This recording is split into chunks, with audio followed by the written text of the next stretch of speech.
আজাদস একাডেমির আজকের এই স্পেশাল পার্ট বিশ্লেষণে সবাইকে স্বাগতম। আমি তোমাদের শিক্ষক, আর আজ আমরা নবম দশম শ্রেণীর বাংলা সাহিত্যের দারুণ মজার একটা প্রবন্ধ নিয়ে কথা বলবো। প্রবন্ধটার নাম ফুলের বিবাহ, লিখেছেন সাহিত্য সম্রাট বঙ্কিমচন্দ্র চট্টোপাধ্যায়। মূল বইয়ের একদম পিনপয়েন্ট তথ্য আর পরীক্ষার আসার মতো সবচেয়ে গুরুত্বপূর্ণ লাইনগুলো আজ আমরা এমনভাবে ডিকোড করব যেন কনসেপ্ট একদম পানির মতো পরিষ্কার হয়ে যায়। তো চলো শুরু করা যাক। আচ্ছা, শুরুতেই একটা প্রশ্ন করি, ফুলের আবার বিয়ে হয় নাকি? ভাবো তো একবার, একেবারে পুরো দস্তুর একটা বাঙালি বিয়ের আসর বসেছে। সেখানে পান খাওয়া ঘটক আছে, বড়যাত্রী আছে, লাজুক কনে আছে, এমনকি বাসর ঘরের সেই চিরচেনা হাসি ঠাট্টাও চলছে।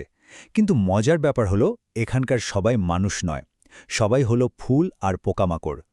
বঙ্কিমচন্দ্র ঠিক এই অবিশ্বাস্য আর জাদুকরী কল্পনাটাকেই তার লেখনীর মাধ্যমে ফুটিয়ে তুলেছেন। আজকের পুরো বিশ্লেষণটিকে আমরা মূলত 5টি ধাপে ভাগ করেছি। 1. লেখক পরিচিতি। 2. ফুলের বিবাহের কাহিনী। 3. চরিত্র ও রূপক। 4. গুরুত্বপূর্ণ শব্দার্থ। এবং 5. পাঠ পরিচিতি ও তাৎপর্য। তাহলে প্রথমেই চলে যাচ্ছি আমাদের প্রথম ধাপে, লেখক পরিচিতি। বঙ্কিমচন্দ্র চট্টোপাধ্যায়ের জীবনের এই টাইমলাইনটা কিন্তু বোর্ড পরীক্ষার বহুনির্বাচনী প্রশ্নের জন্য একেবারে হট টপিক। একটু খেয়াল করলেই দেখবে 1838 সালে তার জন্ম। এরপর 1858 সাল, এই সালটা ভীষণ ভীষণ গুরুত্বপূর্ণ, কারণ এই বছরেই তিনি কলকাতা বিশ্ববিদ্যালয় থেকে বিএ পাশ করেন। এরপর 1865 সাল, যখন তিনি বাংলা সাহিত্যের প্রথম সার্থক উপন্যাস দুর্গেশ্বর নন্দিনী প্রকাশ করে রীতিমতো হইচই ফেলে দেন। আর সবশেষে 1894 সালে তার জীবনাবসান ঘটে। এই 4টে সাল কিন্তু একেবারে ঠোঁটস্থ চাই। তার অন্যান্য মাস্টারপিস উপন্যাসের মধ্যে কপালকুণ্ডলা, মৃণালিনী বা বিষবৃক্ষের নাম তো আমরা শুনেছি। তবে আজ যে প্রবন্ধটা নিয়ে আমরা কথা বলছি, এই ফুলের বিবাহ কিন্তু নেওয়া হয়েছে তার বিখ্যাত প্রবন্ধগ্রন্থ কমলাকান্তের দফতর থেকে। পরীক্ষায় এই প্রশ্নটা প্রায়ই ঘোরাফেরা করে যে ফুলের বিবাহ কোন গ্রন্থের অন্তর্গত। একদম চোখ বন্ধ করে উত্তর হবে কমলাকান্তের দফতর। এরপর আসে আমাদের দ্বিতীয় ধাপে, ফুলের বিবাহের কাহিনী। গল্পটা আসলে এগোয় কিভাবে? পুরো ঘটনাটার সূত্রপাত কিন্তু ওই কাঠফাটা রোদ আর কালবৈশাখীর মাস, অর্থাৎ বৈশাখ মাসে। প্রথম ধাপে আমরা দেখি মল্লিকা ফুল বিয়ের উপযুক্ত হয়েছে, আর তার জন্য ঘটক হিসাবে হাজির আমাদের পাকা ঘটক ভ্রমর বা মৌমাছি। সে সারাদিন এদিক সেদিক ঘুরে সম্বন্ধ খোঁজে। এরপর দ্বিতীয় ধাপে অনেক বিচার বিবেচনা আর যাচাই বাছাইয়ের পর ফাইনালি বর হিসেবে সিলেক্ট করা হয় সুদর্শন গোলাপকে। তৃতীয় ধাপে শুরু হয় রাজকীয় বরযাত্রা। খদ্যোত মানে জোনাকি পোকারা যেন লাইটিংয়ের দায়িত্ব নিয়েছে, আর কোকিলেরা গাচ্ছে বিয়ের গান। আর শেষ ধাপে বিয়ের কাজ মেটার পর বাসর ঘরে অন্য ফুলেরা বরের সাথে একেবারে মানুষের মতোই খুনসুটি আর হাসি ঠাট্টা জুড়ে দেয়। পুরো ব্যাপারটা যেন চোখের সামনে ভাসছে, তাই না? এবার তৃতীয় ধাপ, চরিত্র ও রূপক। গল্পের আসল ম্যাজিকটা কিন্তু এখানেই। পরীক্ষার প্রস্তুতির কথা বললে চরিত্র আর রূপকের এই ছকটা একটা আস্ত মাস্টারপিস। কে কোন ভূমিকায় আছে সেটা এখানে পরিষ্কার করা হয়েছে। মল্লিকা হলো আমাদের লাজুক কোণে, গোলাপ হলো একদম হিরো টাইপের সুদর্শন বর, আর ভ্রমর সে হলো দুই পক্ষের কথা চালাচালির মূল হোতা, মানে ঘটক। শুধু কি তাই, পুরো লেখায় কুল পুরোহিত, বরযাত্রী আর এওগণের কথাও আছে। এই রূপক বা অ্যালগোরিদমটা, মানে আসলে অ্যালিগোরিটা, যদি মাথায় গেঁথে যায় তাহলে পুরো গল্পটা একটা সিনেমার মতো মনে থাকবে। চলে আসছি চতুর্থ ধাপে, গুরুত্বপূর্ণ শব্দার্থ ও টিকা। সৃজনশীল প্রশ্নের ক আর খ নম্বরের জন্য এগুলো কিন্তু মাস্ট। প্রথম যে শব্দটা নিয়ে কথা বলবো সেটা হলো কন্যাভারগ্রস্ত। শব্দটা একটু ভারী, তাই না? এর মানে হলো যে অভিভাবকের ঘাড়ে বিয়ের উপযুক্ত মেয়েকে পাত্রস্থ করার দায়িত্ব রয়েছে।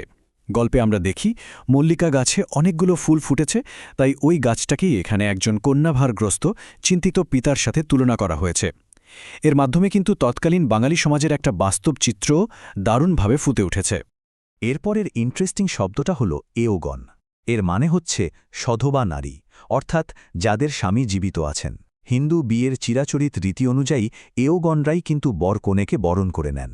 এখানে জুথি, মালতী, বকুল, রজনীগন্ধার মতো মিষ্টি ফুলগুলোকে এওগণ স্ত্রীর মতো সাজিয়ে বিয়ের ওই স্ত্রীয়াচারগুলো পালন করানো হয়েছে। ভাবা যায় বঙ্কিমচন্দ্রের কল্পনাশক্তি কতটা প্রখর ছিল। আরও দুটো শব্দ একটু ক্লিয়ার করা দরকার। একটা হলো খদ্যোত, যার মানে জোনাকি পোকা। যখন বরযাত্রী যায় তখন আকাশে যেন তারা ফোটে, আর এই জোনাকিরা আলো দিয়ে পথ দেখায়। আর একটা শব্দ হলো বাঞ্ছামালী, মানে হলো সেই মালী যিনি নিজের ইচ্ছামতো ফুল ফোটাতে পারেন। আমাদের বর গোলাপ কিন্তু নিজেকে এই বাঞ্ছামালির সন্তান বলেই দেদারসে গর্ব করে। এই ছোট ছোট শব্দগুলোই গল্পের ওই জাদুকরী আর মায়াবী আবহাওয়াটা তৈরি করেছে। এবার আমাদের পঞ্চম এবং শেষ ধাপ, পাঠ পরিচিতি ও তাৎপর্য। মূল বইয়ের পাঠ পরিচিতি অংশটা যদি একটু খুঁটিয়ে দেখা যায় তাহলে বুঝবে যে এটি মূলত একটি লঘু রচনা, মানে খুব ভারী কোনো সিরিয়াস লেখা নয়, বরং বেশ হালকা মেজাজের। পরীক্ষার খাতায় পরীক্ষককে ইমপ্রেস করার জন্য কয়েকটা পয়েন্ট একদম মাথায় সেট করে নিতে হবে। প্রথমত, এটি কমলাকান্তের দপ্তরের নবম প্রবন্ধ। দ্বিতীয়ত, এখানে রয়েছে লেখকের মাস্টার লেভেলের হাস্যরসের প্রয়োগ। তৃতীয়ত, প্রকৃতির উপাদানগুলোকে মানবজীবনের ছাঁচে এত নিখুঁতভাবে তিনি রূপায়িত করেছেন যে মনে হয় সত্যি সত্যি কোথাও বিয়ে হচ্ছে। আর সবচেয়ে বড় কথা, তার এই একেবারে নতুন ধাঁচের রচনাভঙ্গি বাংলা গদ্যের বিকাশে রীতিমতো একটা বিপ্লব এনেছিল। গল্পের একদম ক্লাইম্যাক্সে বা শেষ অংশে এসে আমরা একটা ধাক্কা খাই। সেখানে একটা ভীষণ গভীর দার্শনিক লাইন আছে। কমলাকান্ত যখন বিয়ের আসর দেখছিলেন তখন হঠাৎ কুসুমলতা এসে তাকে জাগিয়ে দেয়। তখন সে বুঝতে পারে, আরে এতক্ষণ যা দেখলাম তা তো নিছকই একটা কল্পনা, একটা স্বপ্ন। ঠিক তখনই সে বলে ওঠে, এই বিবাহের ন্যায় সব শূন্যে মিশাইবে, সব বাতাসে গলিয়া যাইবে। অর্থাৎ মানুষের জীবনের এত বড় বড় আয়োজন, উৎসব, অহংকার সবকিছুই একদিন এই স্বপ্নের মতোই শূন্যে মিলিয়ে যাবে।